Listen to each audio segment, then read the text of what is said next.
আপনি একটি ভালো জীবন যাপন করেছেন, এখন আপনি মৃত্যুশয্যায়। আজ হোক বা কাল হোক আমরা একদিন এই মৃত্যুশয্যায় শায়িত হব। এটা গাড়িতে ঘটুক, প্লেনে ঘটুক বা আমাদের বিছানায় ঘটুক, যেখানে ঘটুক না কেন এটা অবশ্যই ঘটবে। যখন আমরা বৃদ্ধ হয়ে পড়ব অথবা হাসপাতালের বিছানায় আপনি শুয়ে আছেন, চারপাশে আপনার পরিবারের সদস্যরা কান্নাকাটি করছে, আপনি কথা বলতে পারছেন না, কারণ বালাগত তারাকি, রূহ ইতিমধ্যে আপনার গলায় পৌঁছে গেছে। আপনি আমি এই ক্ষণস্থায়ী বাসস্থান ছেড়ে চিরদিনের বিদায়ের পথে। এই শরীরটাও আমাদের রূহের জন্য ক্ষণকালের বাসস্থান। আমরা এই শরীর ছেড়ে দেওয়ার পথে। আপনার মা পাশে দাঁড়িয়ে আছে, আপনার ভাই, আপনার বোনেরা এবং আপনার পরিবারের অন্যান্য সদস্যরা দাঁড়িয়ে আছে, তারা সবাই কাঁদছে। ঠিক সে সময় আপনার চোখ খুলে গেল, আপনি এমন কিছু দেখতে পাচ্ছেন যা অন্য কেউ দেখতে পাচ্ছে না।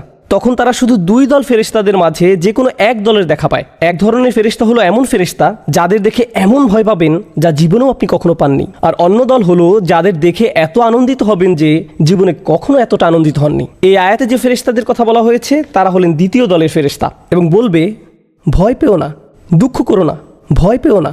আলেমরা এই আয়াতের ব্যাখ্যা নিয়েও অনেক আলোচনা করেছেন যে ভয়ের ব্যাপারটা বুঝলাম, আপনি মারা যাচ্ছেন তাই ভয় পাওয়াটাই স্বাভাবিক। এখানে লা তাহজানু কেন বলা হলো?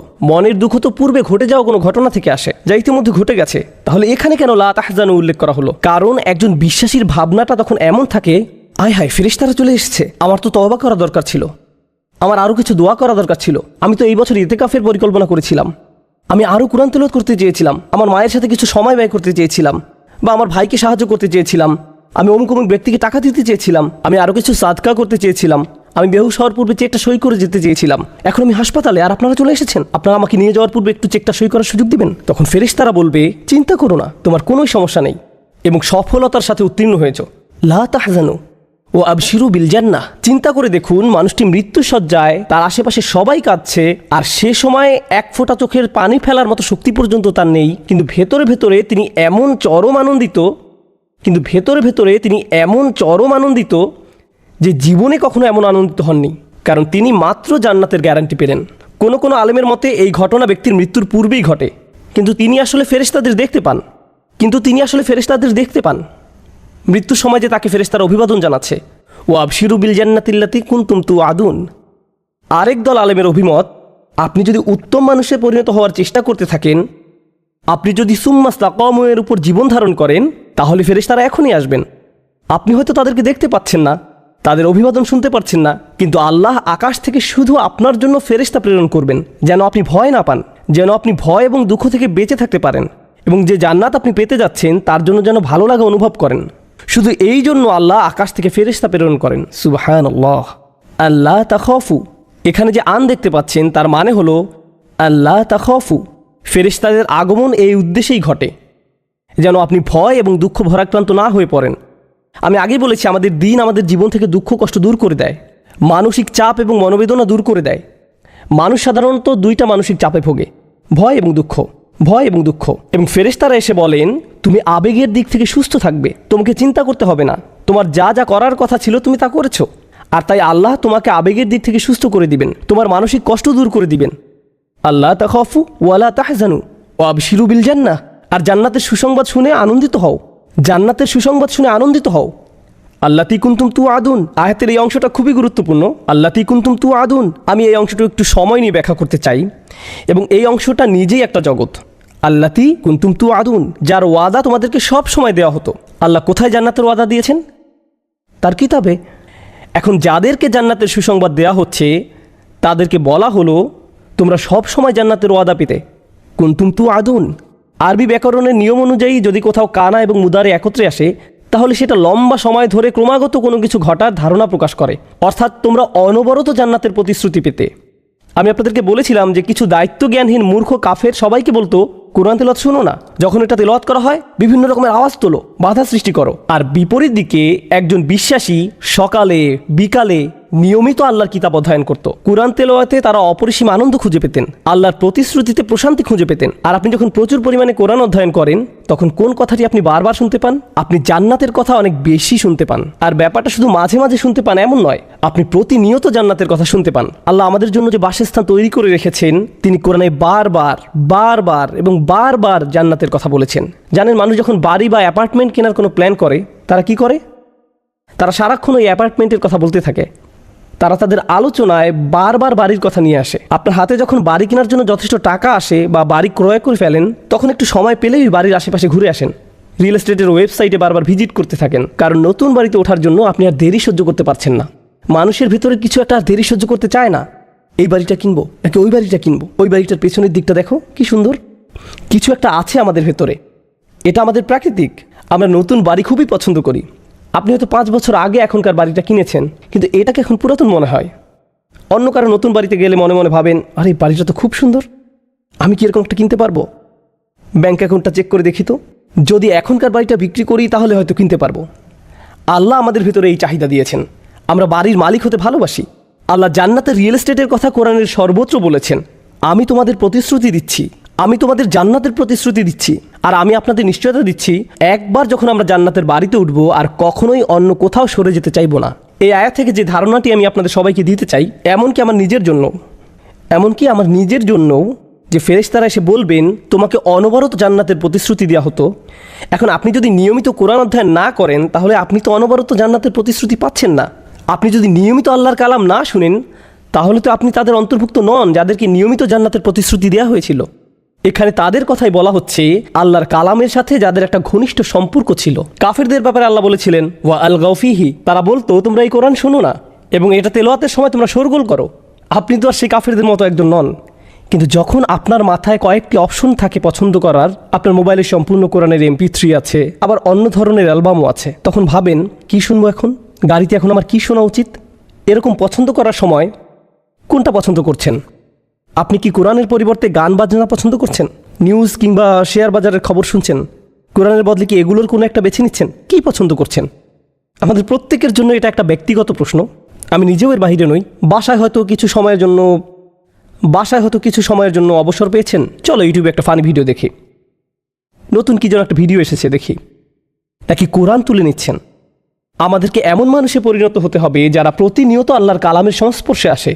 অন্য যে কোনো কিছুর চেয়ে আমাদেরকে কোরআনের মানুষে পরিণত হতে হবে। কেবল তখনই আমরা আল্লাহর ওই সমস্ত প্রতিশ্রুতিগুলোর ব্যাপারে আনন্দ খুঁজে পাবো। আল্লাহি, যখন আপনি আল্লাহর প্রতিশ্রুতিগুলোর কথা শুনবেন, আল্লাহর প্রতিশ্রুতিগুলোর অন্যতম একটি সৌন্দর্যমণ্ডিত ব্যাপার হলো, একজন বিশ্বাসী হিসেবে আমার আর আপনার তর্স হয় না।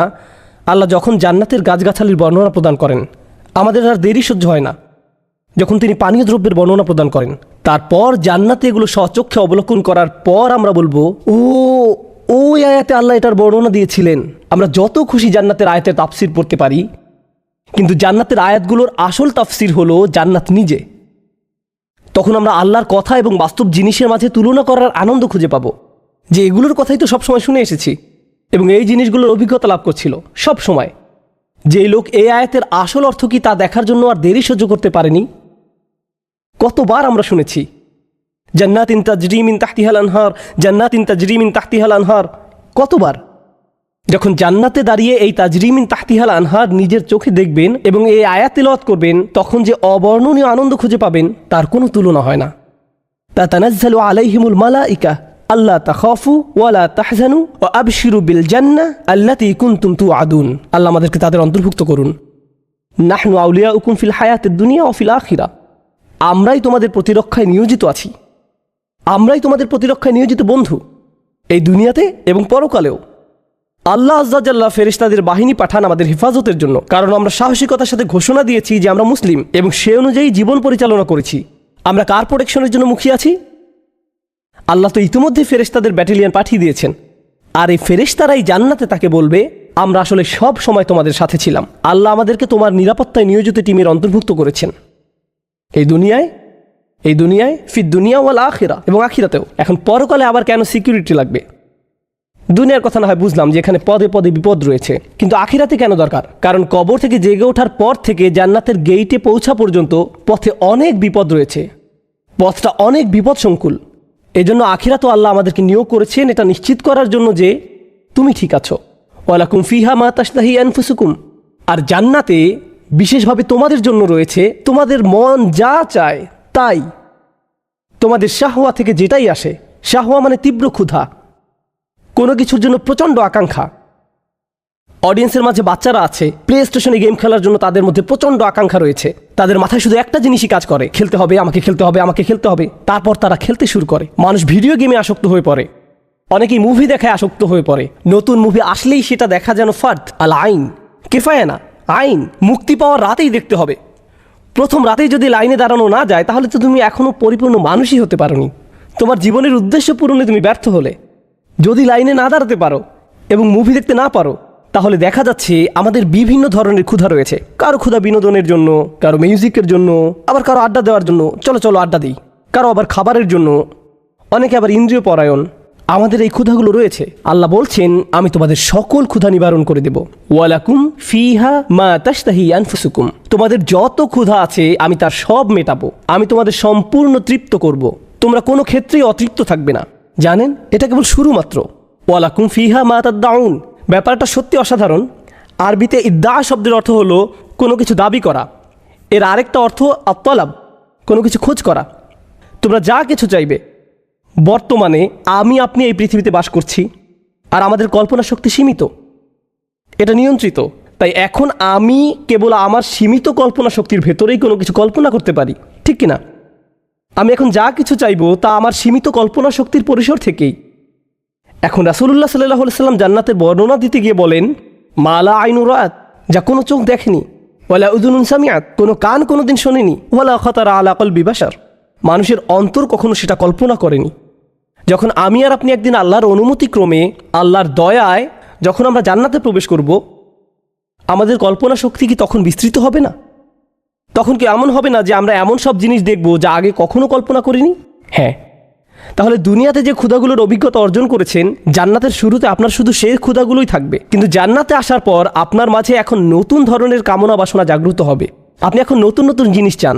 তাই আল্লাহ বলছেন, শুধু তোমাদের শাহওয়া নয়, ওয়ালাকুম ফিহা মা তাদদাউন, পরবর্তীতে জান্নাতে তোমাদের মাথায় নতুন কোনো চাহিদা জাগ্রত হলে সেটিও তুমি পাবে।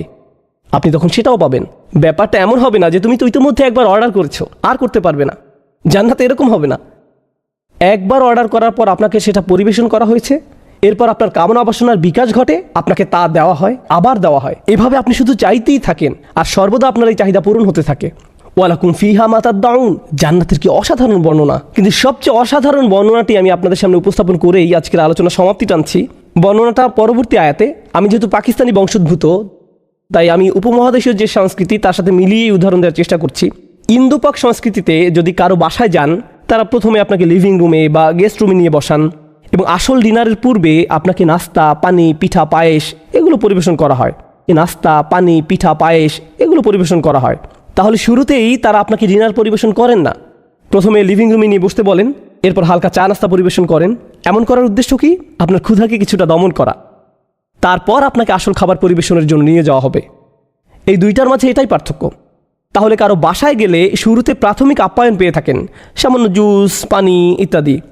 আর এর মধ্যে ডিনারের প্রস্তুতি চলতে থাকে, টেবিল সাজানো হচ্ছে। এই প্রাথমিক আপ্যায়নকে বলা হয় নুজুল। এই প্রাথমিক আপ্যায়নকে বলা হয় নুজুল। আরবি ভাষায় আপ্যায়নকে বলা হয় নুজুল। আর নুজুল শব্দটি এসেছে নাজালা থেকে, যার অর্থ অবতীর্ণ হওয়া। এই শব্দ ব্যবহার করা হতো কারণ আগের দিনে মানুষ কারো বাড়িতে যেত ঘোড়ায় চড়ে বা উটের পিঠে চড়ে। তারপর কি করতো? সে ঘোড়া থেকে নেমে আপনার বাড়িতে আসতো। আর আপনার বাড়িকে বলা হতো মঞ্জিল।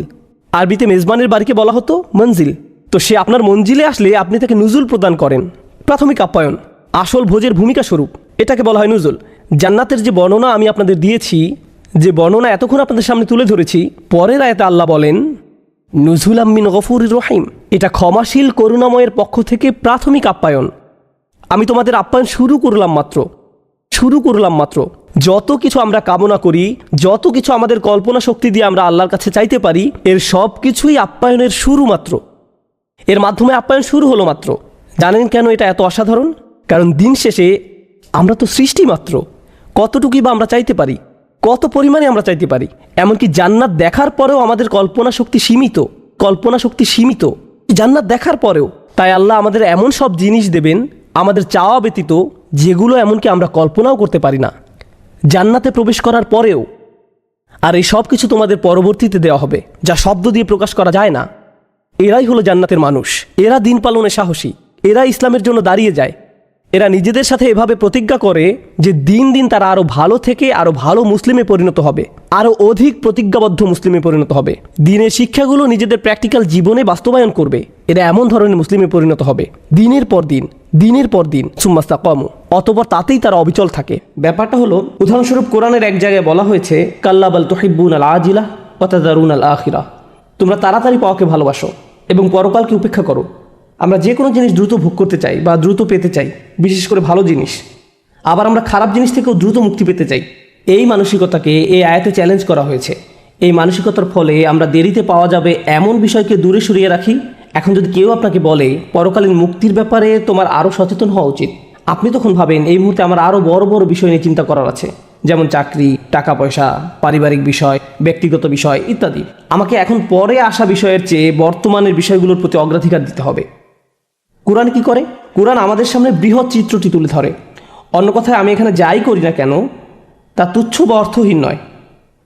আফা হাসিবতুম আন্নামা খালাকনাকুম আবাসা ওয়া আন্নাকুম ইলাইনা লা তুরজাউন, তোমরা কি ধারণা করো যে আমি তোমাদেরকে অনর্থক সৃষ্টি করেছি এবং তোমরা আমার কাছে ফিরে আসবে না? অন্য কথায়, আমরা যেহেতু আল্লাহর কাছে ফিরে যাব, তাই এখানে আমরা যাই করি না কেন তার একটা উদ্দেশ্য আছে। সময়ের সাথে সাথে আমার কাজগুলোর মৃত্যু ঘটে না। আমি এখানে যে কাজই করি তার সবই রেকর্ড করা হচ্ছে। এই দুনিয়ায় যেমন আমার কাজগুলোর একটা প্রতিক্রিয়া প্রত্যক্ষ করা যায়, তেমনি পরকালেও এর প্রতিক্রিয়া দেখা যাবে। এর কিছু উপকারিতা হলো, 1 নম্বর, এটা আমাকে আমার কাজ সম্পর্কে সচেতন করে তোলে।